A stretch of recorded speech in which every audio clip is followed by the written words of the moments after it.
Down syndrome is one of the most prevalent genetic cognitive disorders. We are working as a lab to try to mitigate some of the deficits that are associated with the disorder. I am Linnea Johnson, and I am a junior at IUPUI. This could potentially help with gene therapies that could rescue the cognitive and skeletal deficits that are associated with Down syndrome. 1 in every 700 to 1 in every 1,000 live births are affected by Down syndrome.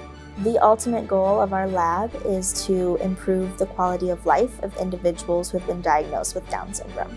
I knew that I wanted to go to med school when I started school, but I didn't know how to get there. Being a part of research has kind of helped me see where other people are going and what I can do with what I have. Biggest thing that I get out of research that I don't get out of a classroom would be a really good mentorship opportunity from Dr. Roper. Everything that I have regarding research in school is because he has showed me how to get there.